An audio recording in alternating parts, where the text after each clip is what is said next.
ஒரு அழகான கிராமத்தில் மல்லி என்ற ஒரு குட்டி பாப்பா இருந்தா. அவளுக்கு ரொம்ப பிடித்தது விளையாடுவதுதான்.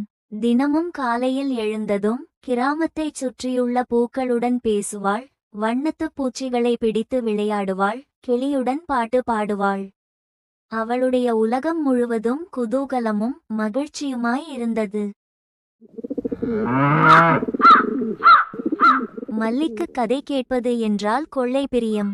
குறிப்பாக அவளுடைய தாத்தா சொல்லும் மாயாஜால கதைகள் என்றால் போதும், அவள் அப்படியே தன்னை மறந்து கேட்டுக்கொண்டிருப்பாள்.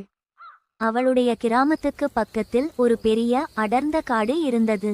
அந்த காட்டை பற்றி பல விசித்திரமான கதைகள் உலவி வந்தன. அந்த கதைகளில் ஒன்றுதான் அந்த காட்டிற்குள் ஒரு மாயாஜால பூங்கா இருப்பதாகவும் அங்கே ஒரு மிட்டாய் மரம் இருப்பதாகவும் சொல்லும் கதை. அந்த மரத்தில் விதவிதமான மிட்டாய்கள் தொங்கிக் கொண்டிருக்குமாம். காக்கா காக்கா, அந்த மிட்டாய் மரம் நிஜமாவே இருக்கா? நம்பிக்கையோடு நீ தேடினா உனக்கு எது வேணுமோ அது கிடைக்குமா? காக்கா, நான் எத்தனை முறை கேட்டாலும் சிரிச்சுக்கிட்டே இதேதான் சொல்றேன். மல்லியின் மனம் முழுவதும் அந்த மிட்டாய் மரம் பற்றிய கனவுகளால் நிறைந்திருந்தது. மற்ற குழந்தைகள் அதெல்லாம் சும்மா தாத்தா சொல்ற கதைதான், நிஜத்துல மிட்டாய் மரம்லாம் இருக்காது என்று கிண்டல் செய்தாலும் மல்லி அவட்டை பொருட்படுத்தவில்லை. அவளுடைய மனதின் ஆழத்தில் கண்டிப்பாக அந்த மிட்டாய் மரம் இருக்கிறது, நான் ஒருநாள் அதை பார்த்து விடுவேன் என்ற நம்பிக்கை ஆழமாக வேரூன்றியிருந்தது. ஒரு நாள் மல்லி ஒரு துணிச்சலான முடிவெடுத்தாள். நான் அந்த மிட்டாய் மரத்தை எப்படியாவது கண்டுபிடிப்பேன் என்று தனக்குள்ளேயே சொல்லிக் கொண்டாள். அவளுக்கு துணையாக ஒரு சிறிய துணிப்பையில் ஒரு ரொட்டியையும் தண்ணீர் பாட்டிலையும் எடுத்து வைத்து கொண்டாள். ஒரு துண்டு சீட்டில், அம்மா, நான் மிட்டாய் மரத்தை பார்க்க போறேன், பயப்படாதீங்க, சீக்கிரம் வந்துடுவேன் என்று எழுதி வைத்துவிட்டு விடிவதற்கு முன் காட்டுக்குள் புறப்பட்டாள். காட்டுக்குள் நுழைந்ததும் மல்லிக்கு கொஞ்சம் பயமாக இருந்தது. மரங்கள் உயர்ந்து நின்றன, பறவைகளின் சத்தம் வேறுவிதமாக இருந்தது.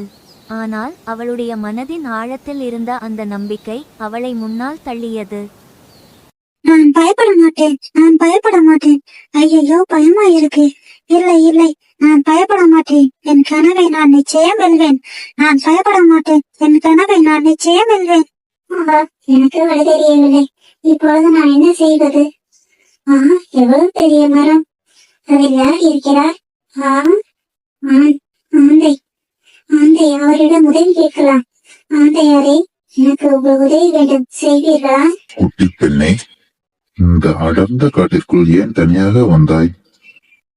நான் பூங்காவில் இருக்கும் மிட்டாய் மரத்தை தேடிப் போகிறேன்.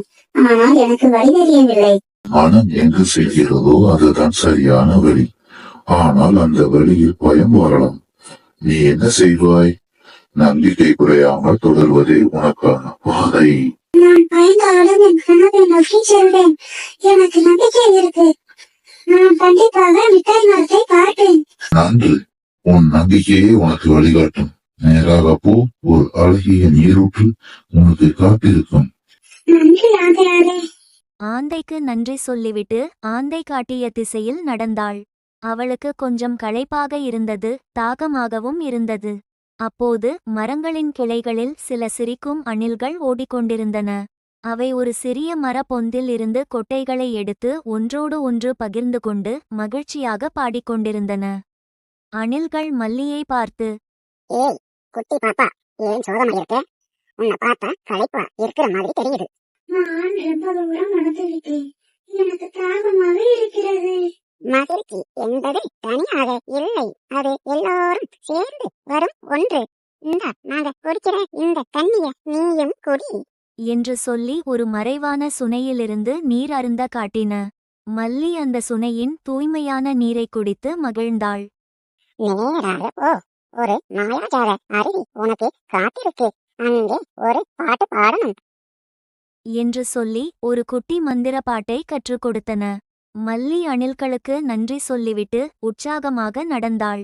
அணில்கள் சொன்னது போலவே ஒரு அழகான மாயாஜால அருவி அவளுக்கு முன்னால் தோன்றியது. அந்த அருவி தங்க நிறத்தில் மின்னி கண்களுக்கு புத்துணர்ச்சி அளித்தது. மல்லி அணில்கள் கற்றுக் கொடுத்த பாட்டை மெதுவாக பாடினாள். மிட்டாய் மரமே, மிட்டாய் மரமே, வா வா.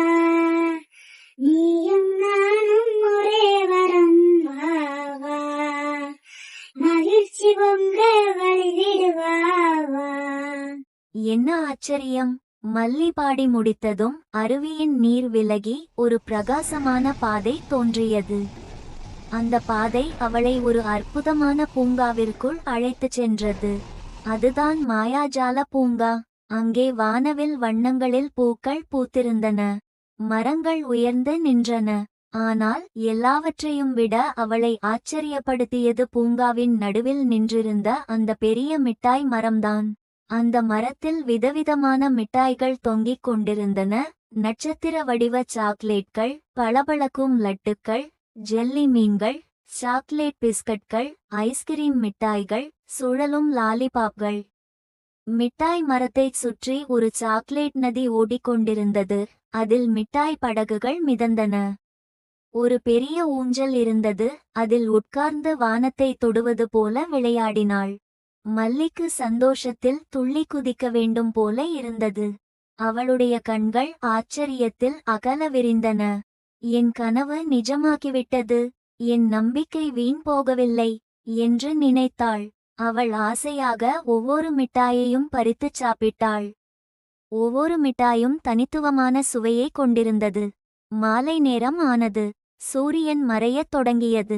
அப்போது பூங்காவின் காவலன் போல ஒரு மெல்லிய குரல் கேட்டது. அன்பு குட்டி பெண்ணே, நீ கிளம்ப வேண்டிய நேரம் வந்துவிட்டது.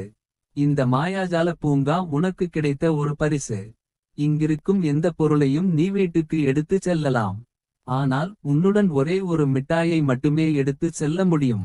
மல்லிக்கு குழப்பமாக இருந்தது.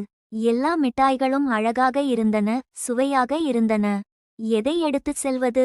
அவள் ஒவ்வொன்றையும் பார்த்தாள். அப்போது அவளுக்கு தாத்தா சொன்னது ஞாபகம் வந்தது.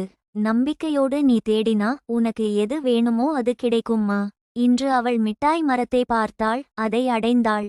ஆனால் இந்த மகிழ்ச்சி அவளுக்கு மட்டுமேவா? அவளுக்கு கற்றுக் கொடுத்த ஞானி ஆந்தை, பகிர்ந்துண்ணச் சொன்ன அணில்கள் அனைத்தையும் அவள் நினைத்து பார்த்தாள்.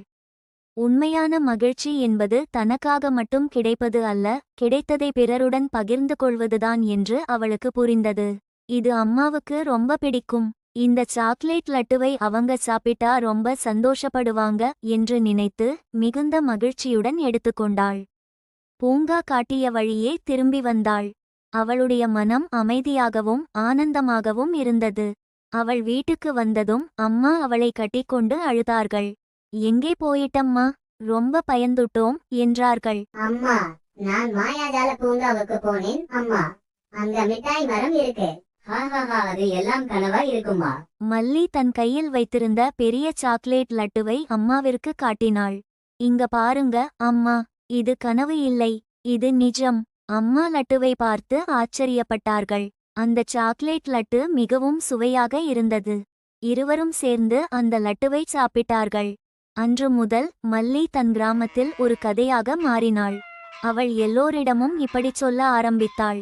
நாம எதை ஆழமா நம்புறோமோ அதை பெற விடாமுயற்சி செஞ்சா கனவுகள் நிஜமாகும். ஆனா உண்மையான மகிழ்ச்சி நாம பெற்றதை அடுத்தவங்க கூட பகிர்ந்து கொள்வதுலதான் இருக்கு. மல்லியின் கதை அந்த கிராமத்தில் உள்ள எல்லா குழந்தைகளுக்கும் நம்பிக்கையையும் விடாமுயற்சியையும் பகிர்ந்துண்ணும் குணத்தையும் கற்றுக் கொடுத்தது.